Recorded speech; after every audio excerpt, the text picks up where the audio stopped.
Caríssimos amigos, boa noite para todos. Nós estamos já há alguns meses trabalhando, refletindo e aprendendo em torno do livro romanceado por Emmanuel, intitulado Paulo e Estevão, editado na década de 1940, através das mãos abençoadas do nosso querido Chico Xavier. Nós estamos agora caminhando com Paulo num momento muito especial, quando ele, depois daqueles encontros que nós realizamos aqui, trazendo detalhes do diálogo que Saulo de Tarso teve com o seu mestre Gamaliel, hoje o nosso tema vai efetivamente envolver o instante em que o nosso querido Paulo vai estar, vamos dizer, por assim dizer, sendo acolhido pelo casal Áquila e Prisca.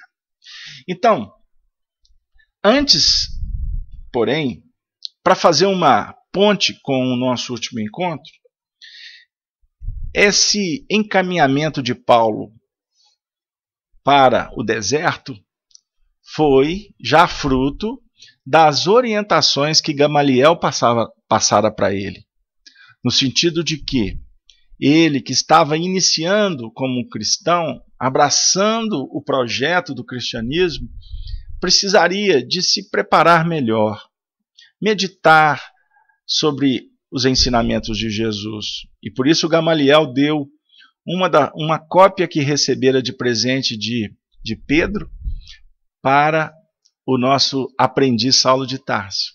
E o que é muito importante, além dele se preparar, meditar, era necessário que ele pudesse voltar a trabalhar. E vamos lembrar que Saulo tinha sido preparado quando criança, como todos os judeus, a trabalhar um lado profissional para garantir o sustento da vida. E no caso dele, um tecelão.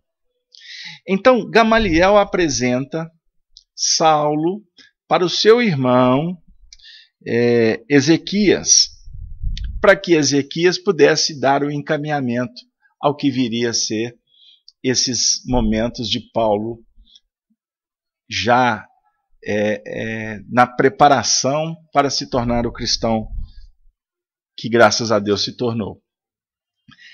Então, eu os convido, eu vou fazer uma pequena leitura para que ela seja de base, para que nós possamos fazer as nossas considerações. Bom, após as apresentações, Gamaliel compreendia a estranheza do irmão dele,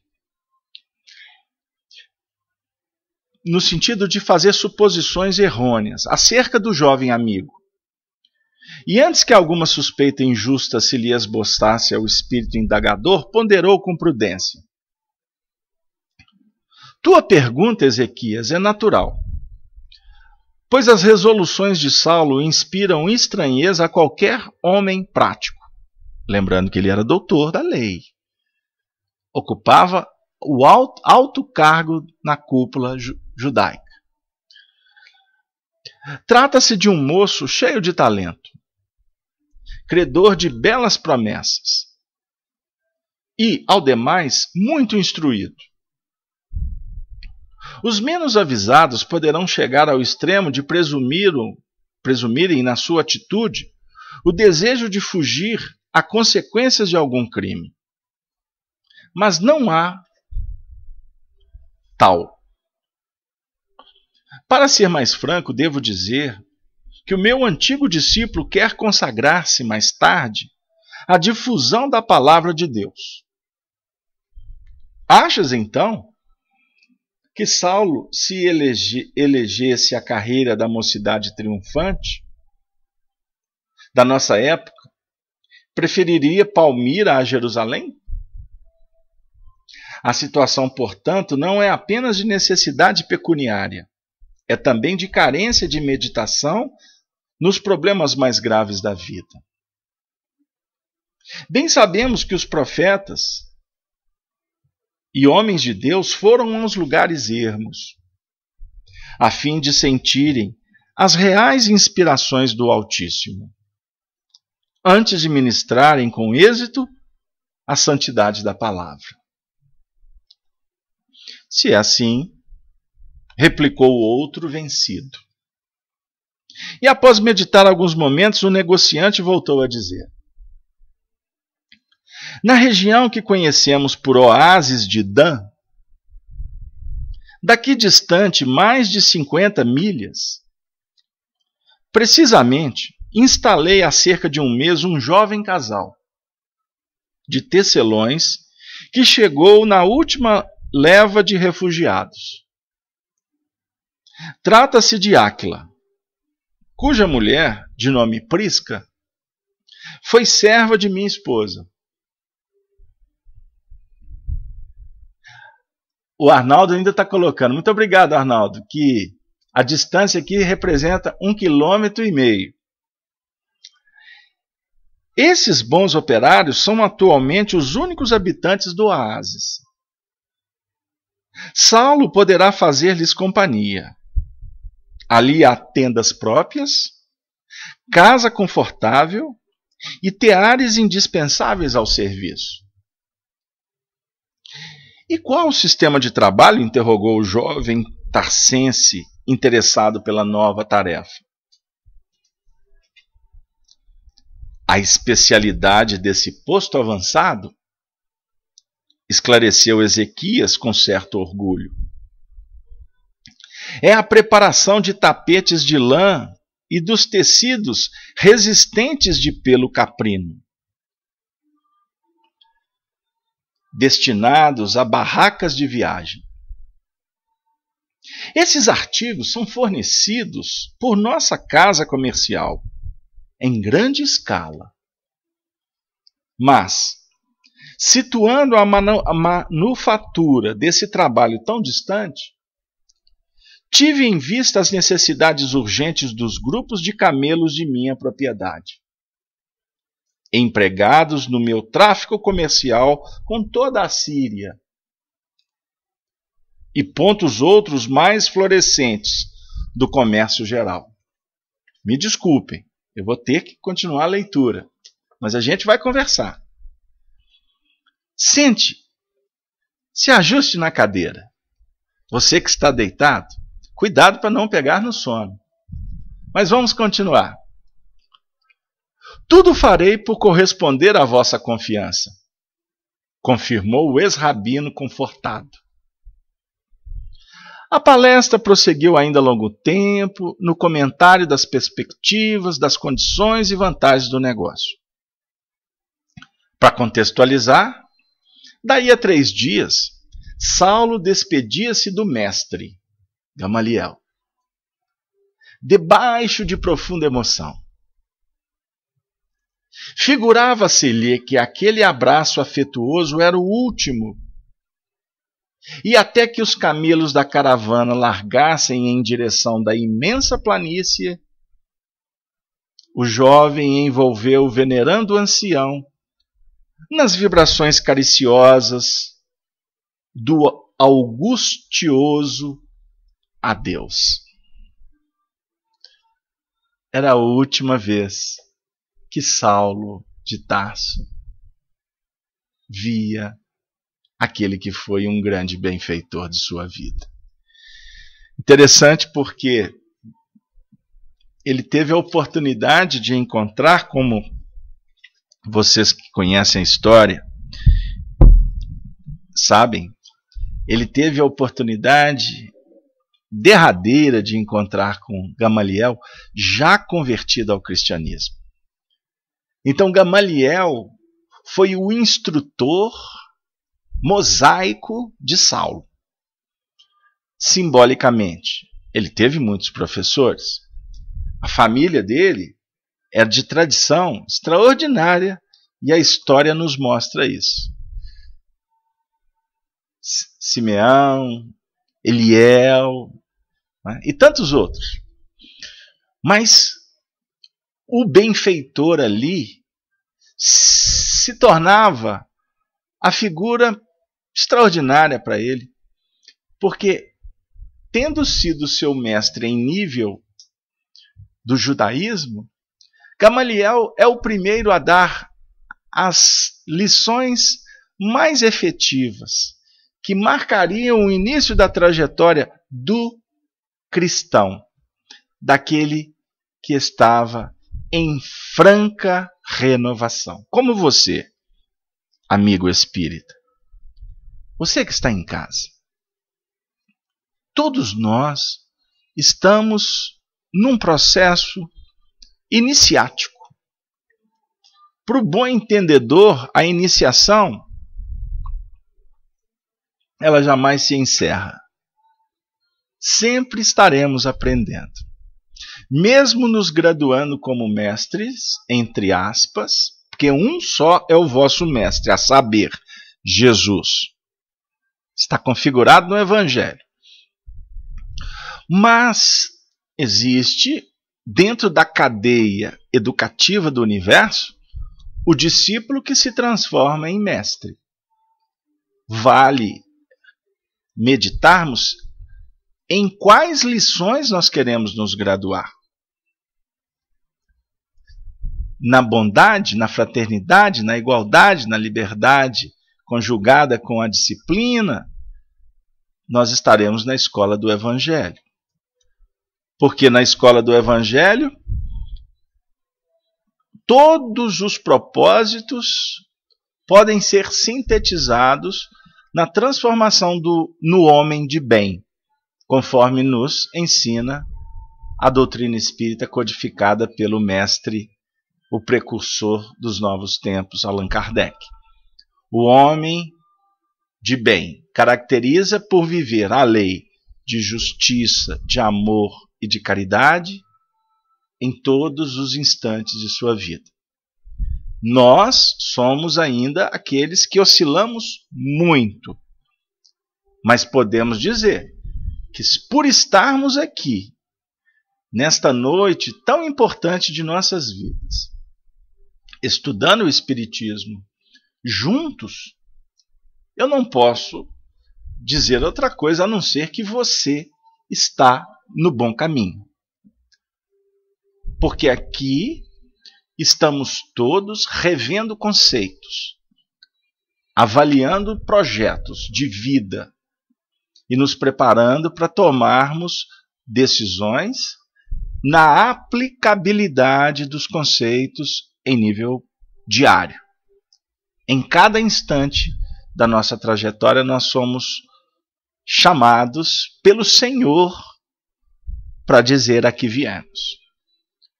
Vós me chamais mestre e dizeis bem, porque eu sou. Evangelho de João, no capítulo 13, no versículo 13. Chamá-lo de mestre, se vocês me permitem, sobre a inspiração que nos ronda aqui agora, aqueles que coordenam legitimamente o trabalho, chamá-lo de Senhor não é uma atitude louvamineira, não é uma prática apenas religiosa, não é um ato apenas de reverência. Chamá-lo de Senhor é agir conforme Ele nos ensina. É assim. Então nós não vamos chamá-lo de Senhor. Nós vamos admitir o Senhor na intimidade da nossa alma. Não é apenas abrir para receber a semente. É abrir possibilidades, trabalhar a terra, acolher a semente, cuidar das estações, da fertilização, para que haja a germinação no próprio processo do encadeamento da gestação espiritual. Bom, mas vamos que vamos. Então, a gente deu essa volta toda para dizer assim: nós, por misericórdia, recebemos muitos mestres. E em todos eles, vamos aproveitar ao máximo as lições que eles podem nos ofertar. Porque, a partir desta oferta, observemos bem, a partir desta oferta,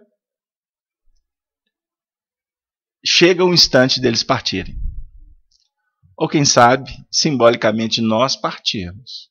Porque o discípulo não pode permanecer sempre com o mestre.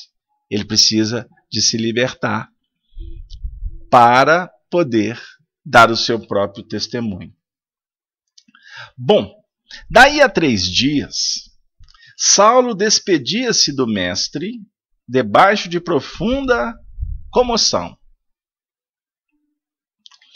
No dia imediato, os serviçais de Ezequias, ladeando a extensa fila de camelos resignados, deixavam-no com vultosa carga de couros. Na companhia de Áquila e sua mulher, no grande oásis que florescia em pleno deserto. Os 2 operários da pequena oficina receberam-no com as melhores mostras de fraternidade e simpatia. Atitude cristã que nós não podemos esquecer nos mínimos momentos de nossa vida. Saulo reconheceu neles, de relance, as mais nobres qualidades espirituais.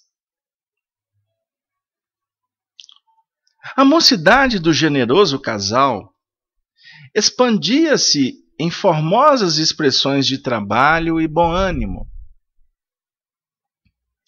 Prisca desdobrava-se em atividades para assinalar em tudo as preciosidades do seu carinho. Cuidado, carinho em todas as atitudes.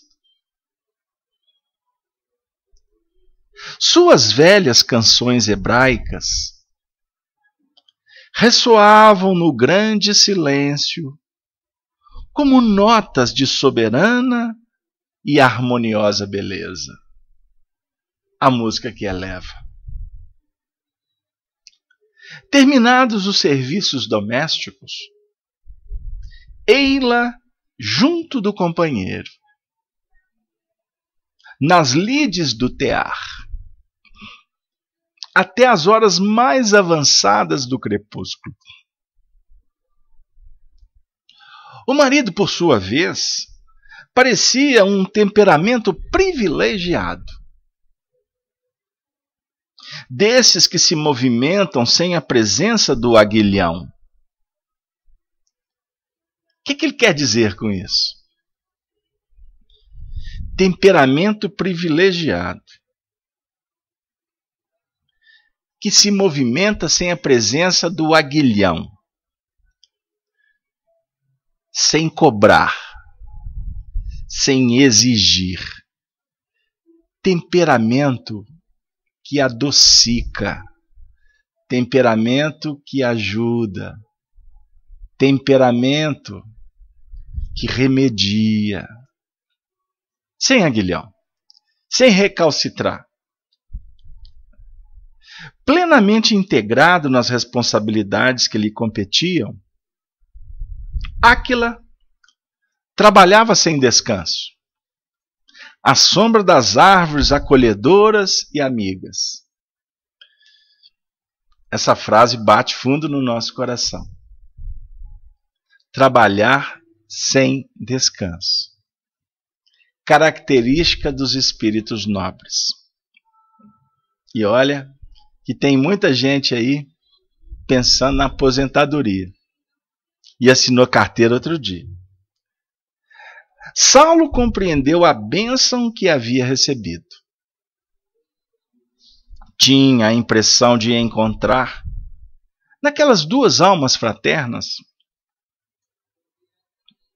que nunca mais se havia de separar espiritualmente da grandeza de sua missão. Dois habitantes de um mundo diferente, que até então não lhe fora dado conhecer na vida. Gente,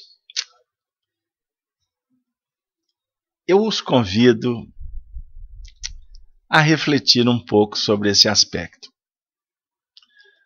Porque isso fala um pouquinho da história de muitos corações, como o meu, nessa presente encarnação. Quando, em meio a turbulências pessoais, mediunidade complicada, obsessões e etc., nós fomos nos deparar com a realidade da doutrina espírita. No meu caso, especificamente, sempre tive uma tendência a ler obras espiritualistas. Sempre encontrava algum tipo de conforto, de estímulo, embora as complicações do caminho.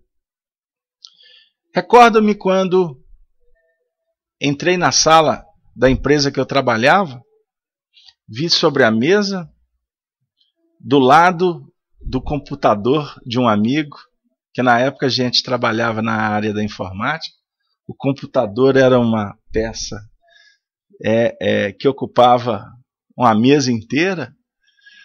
Recordo-me disso com muita alegria, por ver o progresso das coisas em tão pouco tempo.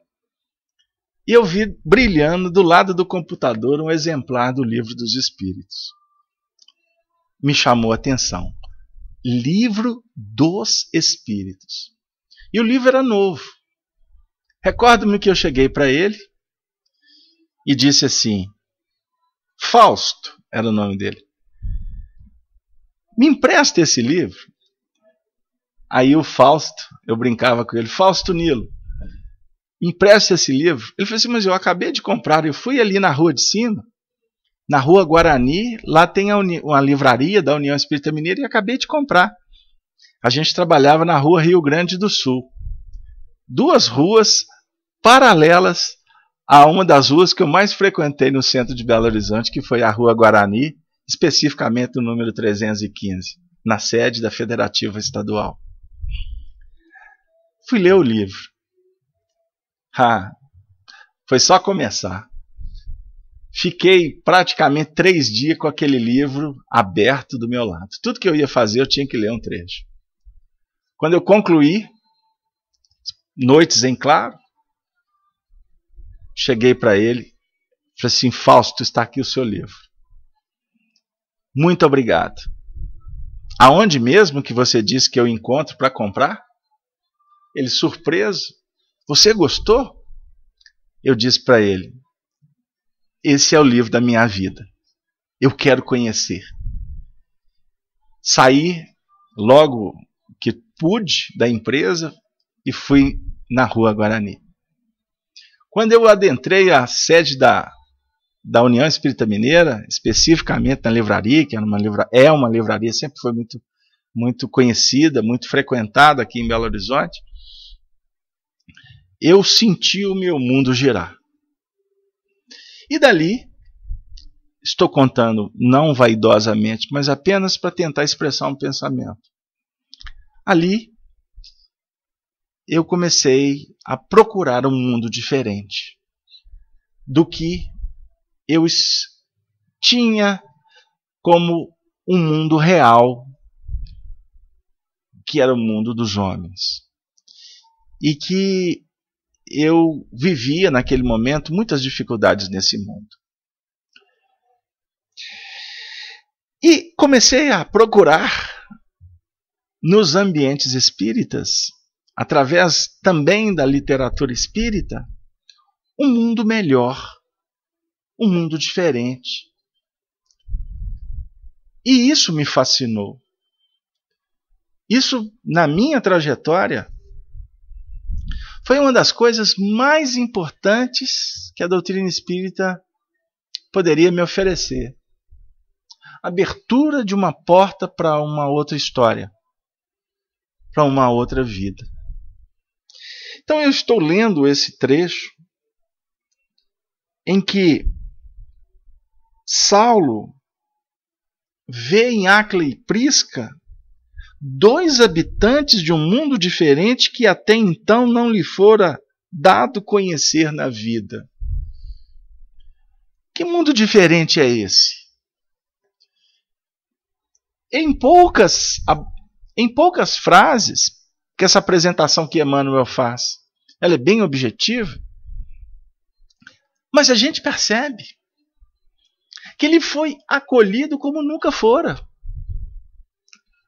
Por dois desconhecidos que falavam para ele de harmonia. Vamos lembrar, Saulo tinha um sonho que foi desfeito. Ele idealizava um casamento, uma constituição de família, tradicionalmente judaica. Ele viu aquela que era a alma de sua alma desencarnar, praticamente em seus braços. Ele arrependido porque descobriu que foi o algoz. Ele mesmo foi o instrumento para que rompesse uma possibilidade sagrada. Porque ele estava cego.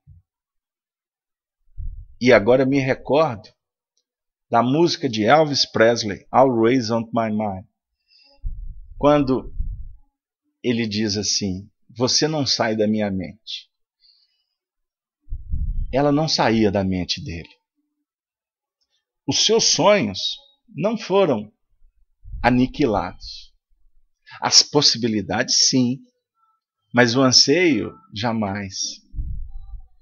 E agora, até inspirado na própria letra da música de Elvis, Elvis suplicava que Priscila voltasse para ele e ele dizia: me perdoe, eu estava cego, eu estava envolvido na ilusão.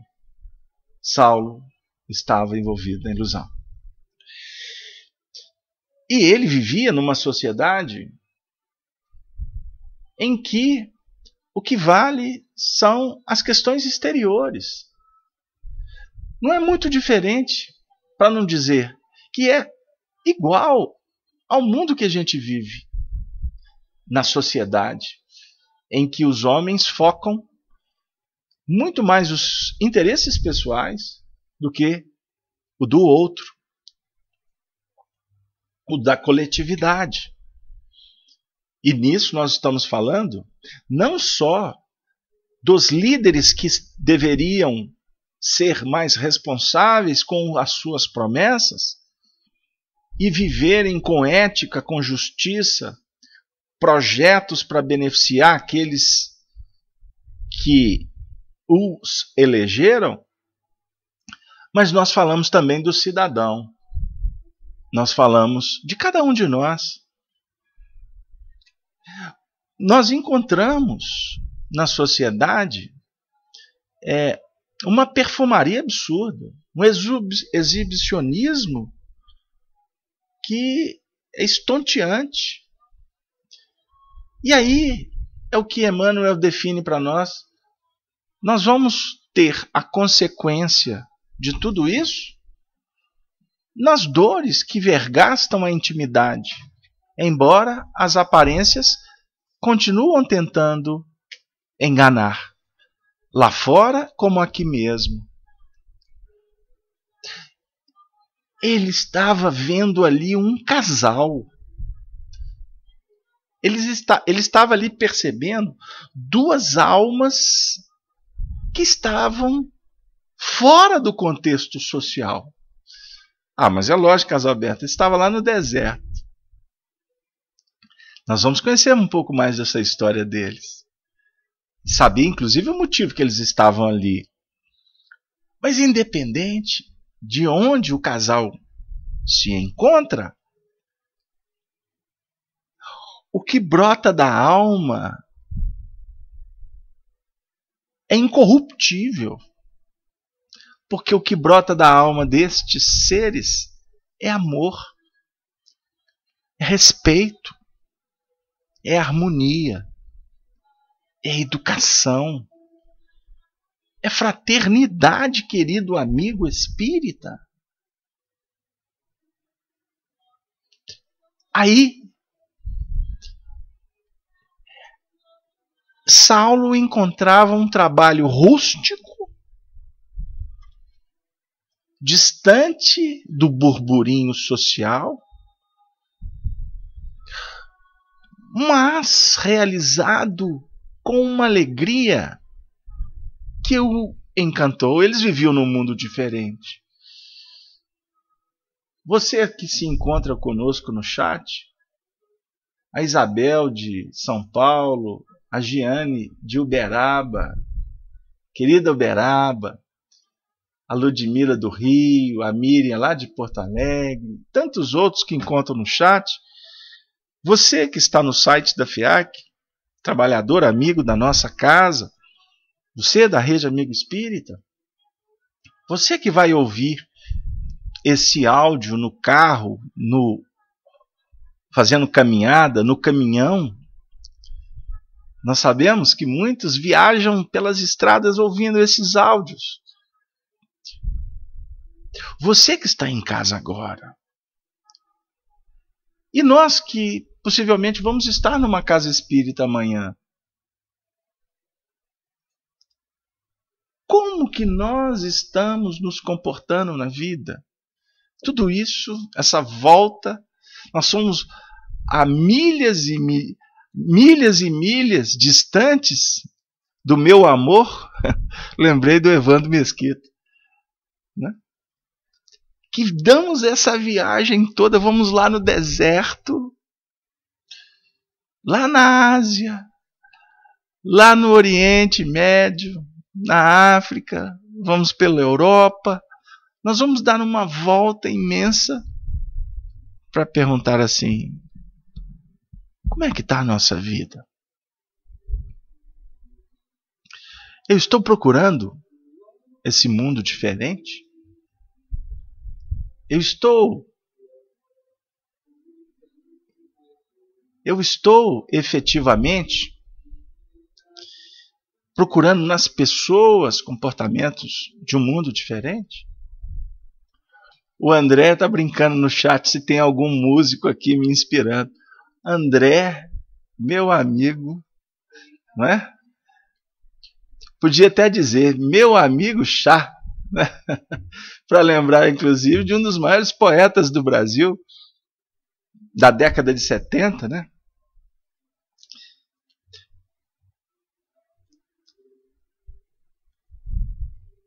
E tantos outros, para dizer que a música faz parte da vida.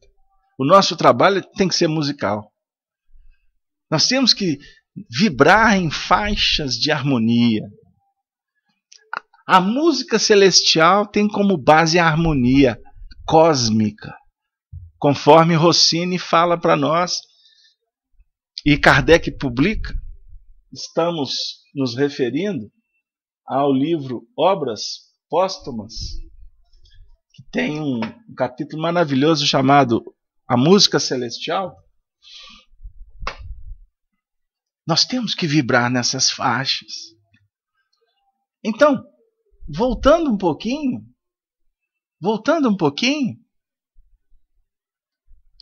eu estou na minha estrada, a minha Damasco. Como a casa espírita me fez bem? E agora eu quero falar para você que frequenta uma casa espírita. Como nós somos responsáveis por acolher bem essas pessoas que entram nas casas espíritas? Porque elas estão indo lá, elas estão procurando um oásis como Paulo. Elas estão esperançosas de encontrar pessoas diferentes, pessoas comprometidas, pessoas carinhosas. Este filho do Calvário que está batendo na tua porta, meu amigo, e ele pode ser o seu filho, pode ser o seu marido. Não é só aquele que vem da rua. Todos nós somos filhos do Calvário de Jesus. Só que talvez alguns já entenderam isso, agora a grande maioria não sabe. Embora Jesus o saiba. Por isso que Jesus cuida de todos. Como nós estamos recebendo as pessoas? Porque se eu quero, se eu idealizo, se eu sonho, se eu suplico, esse mundo diferente que Saulo encontrou em Áquila e Prisca, existem milhões, para não dizer bilhões, que também sonham. Agora eu posso pautar esse raciocínio, como nos faz lembrar o nosso coordenador espiritual, num pensamento de Emmanuel extraordinário. Quando ele diz mais ou menos assim, vou buscar aqui. Ele diz assim: a sua felicidade mais alta será invariavelmente a felicidade que proporcionardes ao teu irmão. Esta é a sua felicidade mais alta, que é intocável, inviolável e de um inestimável valor, eternamente fixada. Vamos pensar nisso.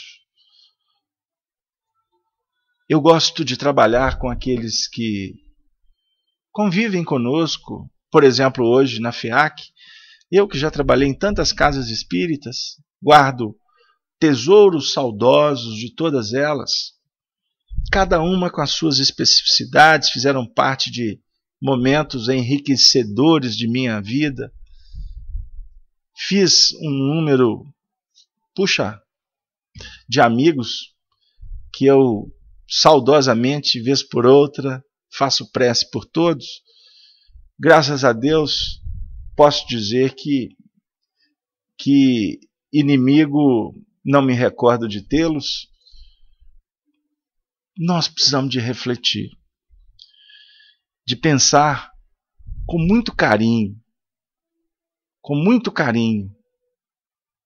sobre tudo que está nos acontecendo nessa trajetória espiritual, para que a gente possa minimizar um pouco a dor do outro. Áquila e Prisca, antes que esposos, pareciam verdadeiros irmãos. Isso cala fundo no coração, não cala, amigo? Você sabe que eu estou falando para você. Cala fundo. Antes que casal, amigos, irmãos,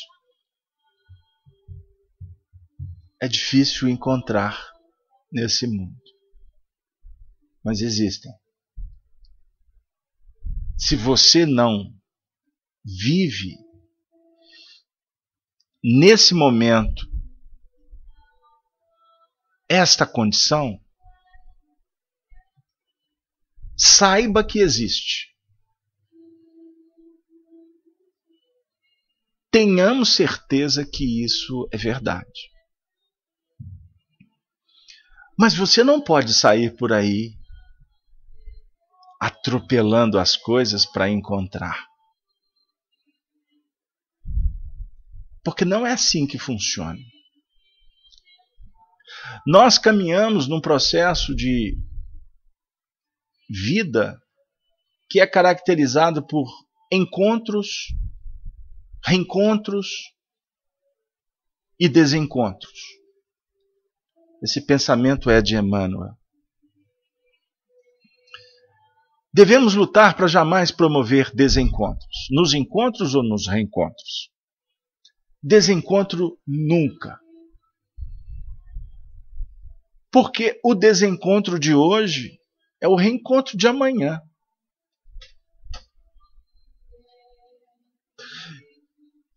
Então, por quê? Para quê semear sofrimento para nós mesmos?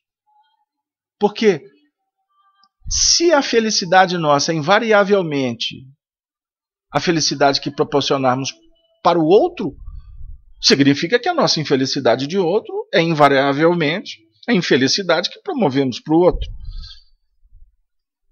Raciocínio é lógico, básico. Não é verdade? Você não está pagando conta. Não. Não pensemos assim. Nós estamos evoluindo. Agora, a dificuldade, o empecilho, fomos nós que impusemos. E somos nós que temos que retirar. Como? Vai ser tema de alguns estudos para frente.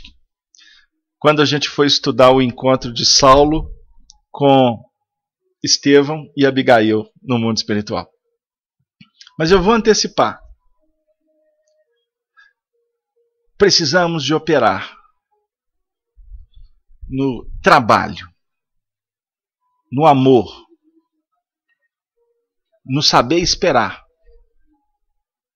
e no perdoar sempre. Agora precisamos de entender o que é o perdão. Existem questões da nossa vida que são definitivas, que vai ser a tônica da reencarnação. Isso é definitivo. Por exemplo, você ficou paralítico. Houve uma desencarnação. Isso é definitivo. Nós podemos listar aqui uma série de questões que são definitivas. Você tem um filho. Isso é definitivo. Se ele desencarnar, você continua tendo um filho. Você é filho. Isso é definitivo.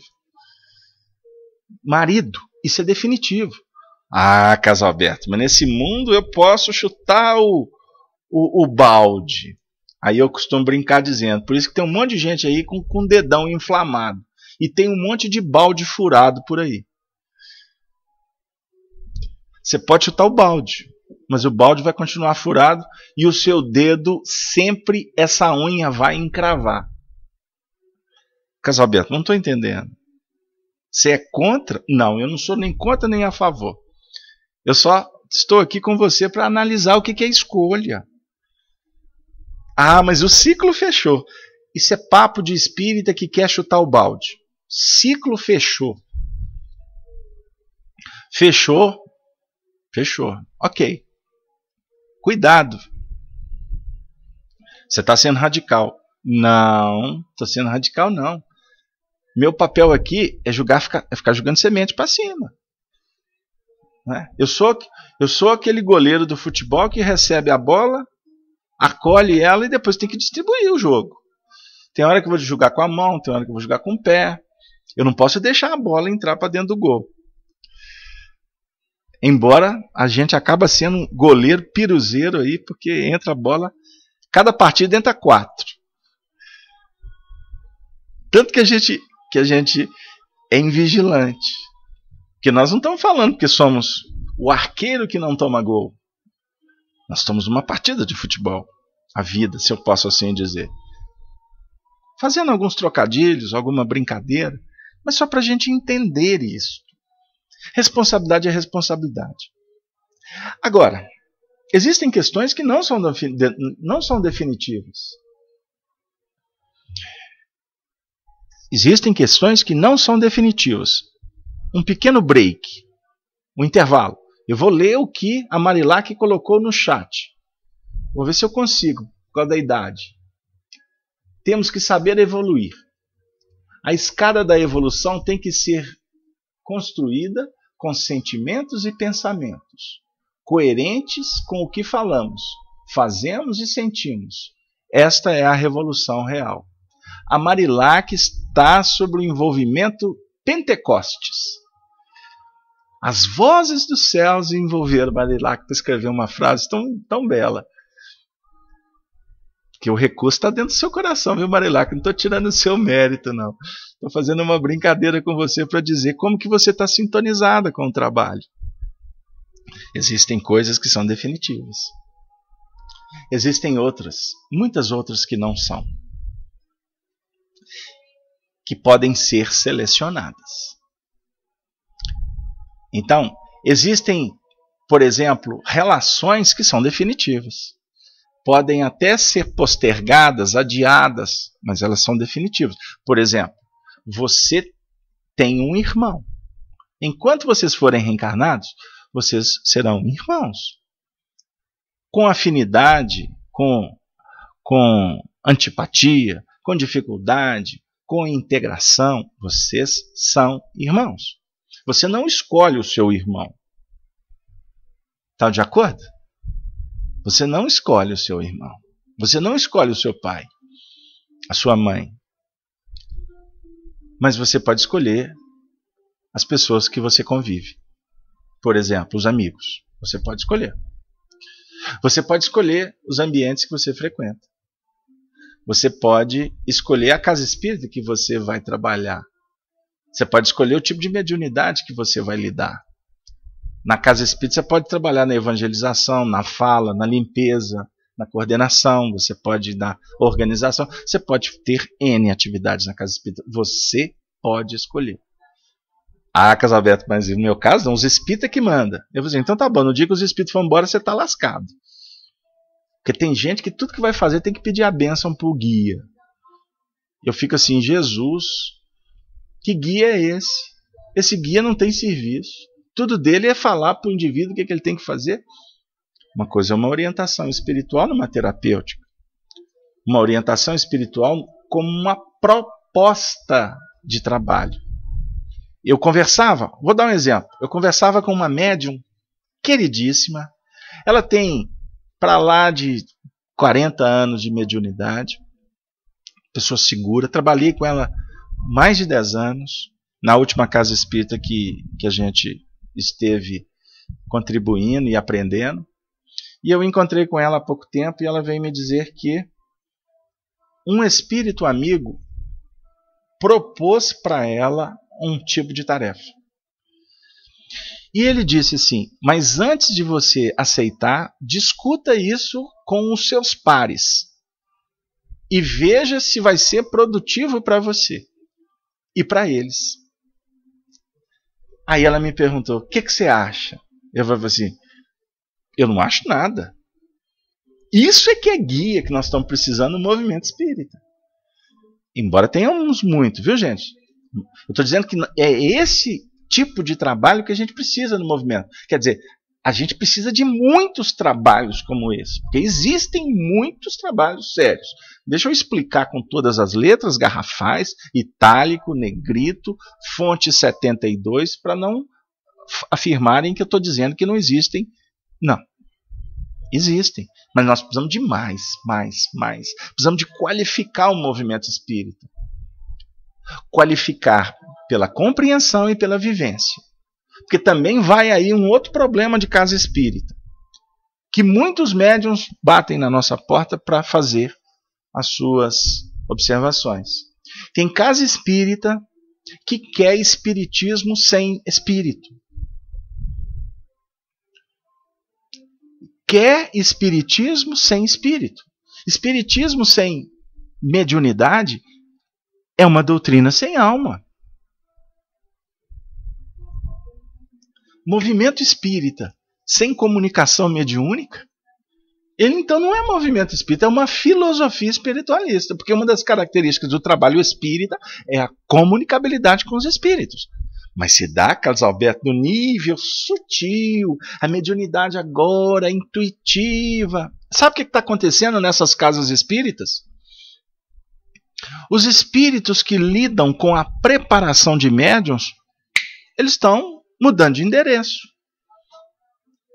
Por quê? Os próprios encarnados estão instituindo regras para impedir o desenvolvimento, ou melhor, a educação mediúnica.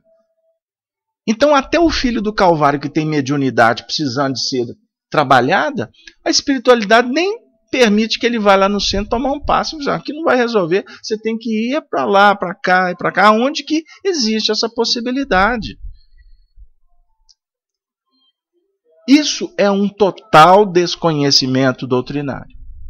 A Carlos Alberto, mas aqui na nossa casa não tem aparecido médiuns. Então nós não podemos estimular a mediunidade. Eu falei assim, mas como não? Como não?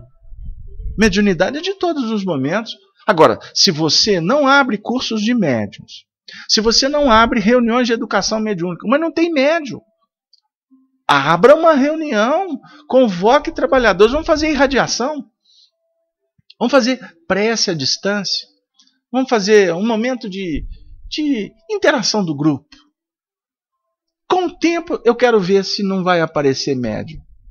E eu estou dizendo isso porque o preço que eu pago é alto. Estou brincando com vocês, porque o que eu, como médium, cheio de problema, mas o meu trabalho na casa espírita se caracteriza pela mediunidade.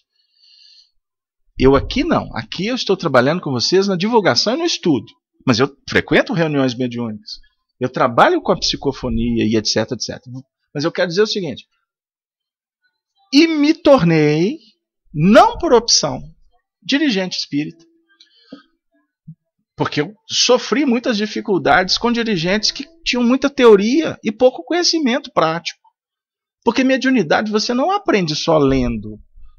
Mediunidade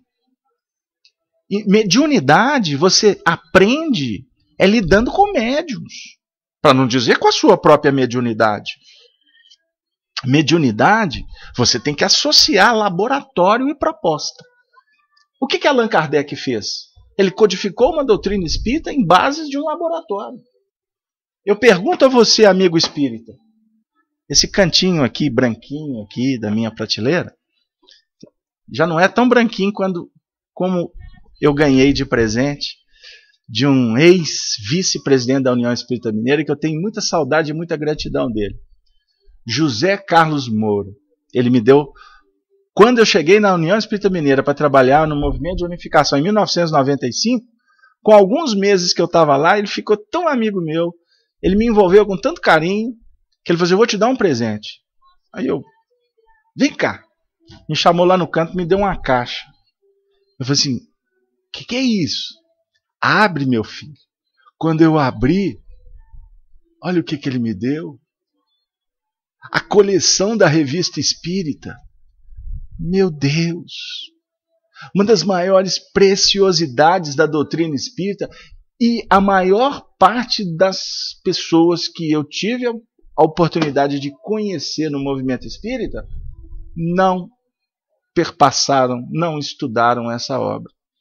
Portanto, não conhecem Allan Kardec, porque Allan Kardec codificou a doutrina espírita, mas ele organizou o pensamento dos espíritos. Agora, se vocês quiserem conhecer o pensamento, a personalidade de Allan Kardec, você tem que estudar a Revista Espírita, ver as cartas que ele escrevia, as palestras que ele proferia. Então, como que Allan Kardec iniciou no processo, no mandato, que redundou na codificação dessa doutrina maravilhosa? Foi lidando com médiuns. Ele trabalhava naqueles primeiros momentos com as adolescentes, com as meninas Budã, com depois Ruth, Celine e Jafé. Sabem quem foi Ruth, Celine e Jafé? A gente precisa de estudar um pouquinho mais. A gente tem que ter paciência, não podemos ser precipitados em falar as coisas. Ruth, Celine e Jafé, um dia eu vou contar, vou vir aqui, ou na terça-feira, no programa Amor e Sabedoria de Emmanuel, e vou detalhar uma pesquisa feita por Luciano dos Anjos a partir de dados que perambulavam, que era conhecido pelos amigos de Chico da década de 40, 50, lá atrás. Ruth, Celine e Jafé é uma das encarnações de Francisco Cândido Xavier. Kardec lidava com ela. E Ruth, Celine e Jafé deu trabalho para Kardec. Deu trabalho para Kardec. Deu. E a gente quer transformar a nossa alma querida num apóstolos do grau máximo da evolução planetária. Isso é total desconhecimento doutrinário. Então, é precipitação, é santificação, é ficar na doutrina espírita na periferia, com todo respeito, com todo o carinho que nós temos a todas as ideias, porque todas elas são importantes. Tudo o que acontece no movimento espírita, no seu sentido de discussões que visam falar da doutrina, é importante. Só não é importante quando tem qualquer proposta para desagregar, para criar problemas, no seu sentido de ausência de evangelho. Aí não faz parte. Aí não precisamos nem de considerar. Então, nós precisamos de pensar com mais carinho sobre isso. Não existe espiritismo sem médiuns. Por isso, vamos voltar, porque a gente queria só falar o seguinte: vamos ser amigos, fraternos, vamos proporcionar alegria e esperança. Não vamos posar, porque não é isso que a gente está falando, de espírito. Não, nós somos amigos, aprendizes, mas quando alguém bater na sua porta, pense que ele pode estar tendo uma expectativa. E você é responsável, de alguma forma, para dizer para ele que a expectativa dele é real e vai ser atendida por aquele que é a luz do mundo. Eu sou a luz do mundo. Aqueles que me seguem não andarão em trevas, mas terão a luz da vida. Capítulo 8 de João, no versículo 12. Só para não dizer que eu não citei a fonte. Verdadeiros irmãos. Tudo para dizer que Áquila e Prisca eram verdadeiros irmãos. Imagine se a gente for fazer miudinho do livro Paulo Estevão. Quantas encarnações, hein, André? Vamos lá. Mas antes disso, parece que o trabalho me chama aqui no chat. A Giane de Uberaba, ela está dizendo assim: Carlos, você está dizendo... Bom, ela vai contar um caso pessoal, que ela foi levar a filha para o desenvolvimento mediúnico e disseram que ela tinha que esperar ano que vem, pois o curso já tinha começado. E a gente fala tanto dessa atenção, conversa com os trabalhadores espíritas. Tenho receio, aí o Daniel de Curitiba está dizendo, tenho receio de conversar com alguns médiuns no meu centro. Sinto às vezes um ar de superioridade, além de ter quando alguém procura a casa espírita. Efeitos, emoções desequilibradas e outros sintomas. Enfim, o pessoal está discutindo aí no chat, eu não posso ficar preso nos detalhes, eu peço desculpa a vocês, mas empáfia não é só médium, não é só dirigente, empáfia em qualquer meio na sociedade distancia, meu amigo. Cria muitas dificuldades. Né? Então, a gente precisa de sermos cuidadosos, porque você não pode rotular o assunto, você não pode trancafiar uma proposta, você não pode departamentalizar um assunto. Para cada um que bate na casa espírita, o atendimento tem que ser específico. Você precisa de olhar nos olhos, você precisa de ouvir.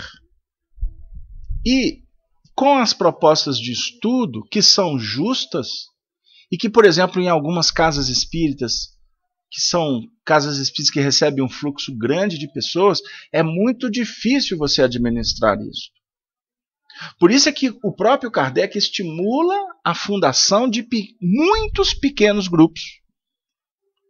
Aí, durante muito tempo, nós concentramos muitas atividades em poucos grupos. Então, construímos casas enormes que são um verdadeiro abacaxi para administrar. Porque, como nós dissemos anteriormente, nós vamos encontrar todo tipo de dificuldade que bate à porta. E acaba que quando você massifica, você perde qualidade. Isso é básico. Então, eu trabalhei numa casa grande em BH e sei do papel dela como escola. Sei do papel dela como diretriz de um início de uma arrancada. Agora, existem casos, e muitos casos são resolvidos nas grandes casas. Agora, que bom se nós tivéssemos a possibilidade de estarmos fundando um número grande de centros espíritas a partir de famílias, de grupinhos pequenos de amigos, que vão abrir possibilidade para receber poucas pessoas. Não precisa de pensar num trabalho para receber um mundo de pessoas. Todas as casas espíritas começaram assim, ou começaram pela mediunidade de alguém, ou por um grupo que resolveu estudar juntos, e aí as coisas vão acontecendo naturalmente. Para que a gente possa entender que se os cursos, os estudos são importantes para dar uma visão doutrinária, existem casos que eu não posso esperar 4, 5 anos para levar o indivíduo para uma reunião mediúnica. Isso é uma total maluquice. Agora, como que você vai fazer administrando 200, 300 casos que estão chegando da mesma maneira? De alguma forma, colocar os impedimentos é uma forma de triar, não tenha dúvida. Porque senão também se você não consegue atender com qualidade, então é melhor você criar algumas barreiras e entregar para a espiritualidade a condução de muitos processos. Agora, que existe uma ineficiência muito grande nos nossos atendimentos, existe. Por isso é que o movimento de unificação luta, trabalha, se esforça, se esmera, desde quando o Espiritismo veio para o Brasil no século XIX, até hoje.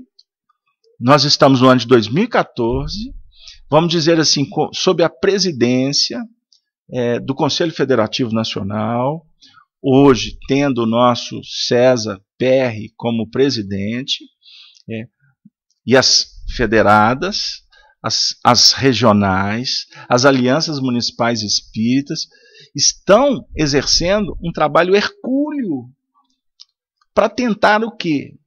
Preparar trabalhadores conscientes que possam assumir as suas responsabilidades com qualidade. Esse que é o grande lance.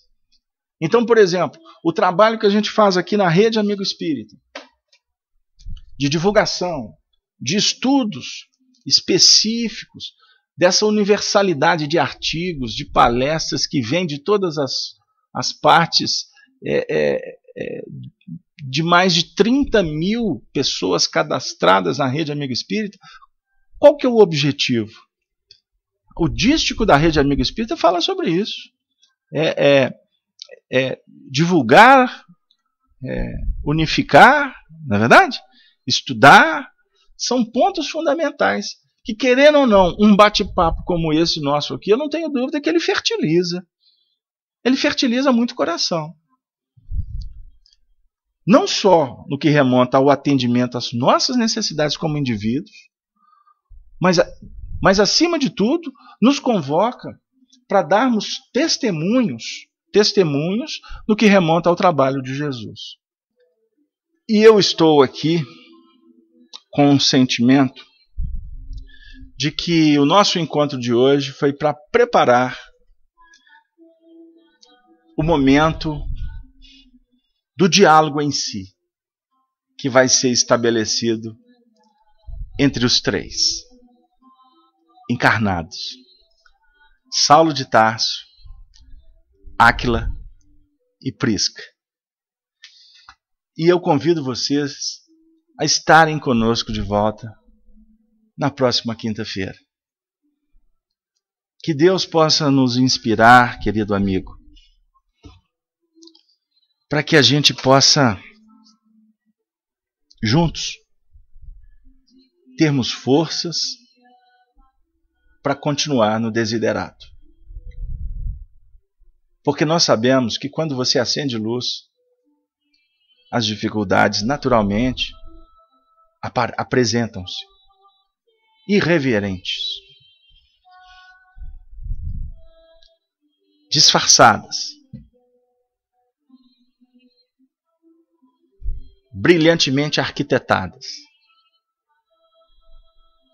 para tentar impossibilitar que a luz se faça. A luz há de visitar a todos, de várias maneiras, em tempos oportunos. Disso não podemos duvidar. A mentira, a ilusão, a rebeldia, a indiferença, a ignorância são transitórias. Mas a verdade, ela é eterna. Foi Jesus quem prometeu e reafirmou na sua condição de amigo de todas as horas. Ele veio aqui para dizer que ele era o caminho, a verdade e a vida. Mas ele está conosco o tempo todo, repetindo, para que a gente possa dizer nas nossas atitudes: eu acredito, eu acredito, eu acredito. E quando você diz eu acredito, pode ter certeza que você vai conquistar. É só uma questão de tempo. Se for por bem, o Senhor há de facilitar a vitória. Por isso, querido amigo espírita, companheiro que se encontra acompanhando a programação da Rádio Brasil Espírita, para nós é um motivo de muita alegria poder estar com você na sua casa, saboreando com você uma refeição chamada fraternidade, regada a convivência respeitosa. E de alguma forma, juntos, nos sentindo em paz, nós brindamos, comemorando a presença daquele que é o anfitrião da festa, o noivo da humanidade, Jesus. Por isso que o precursor dos novos tempos afirma: eu sou apenas o amigo do noivo, e não sou digno de desatar as suas alparcas. Ele é antes de mim, muito acima do que eu posso imaginar. Ele é o amor que o Senhor oferta para sustentar, engrinaldar e dar direção aos sentimentos da humanidade. Jesus, o Cristo Senhor. E a Ele nós reverenciamos, dizendo: Ave, Ave, Ave Cristo.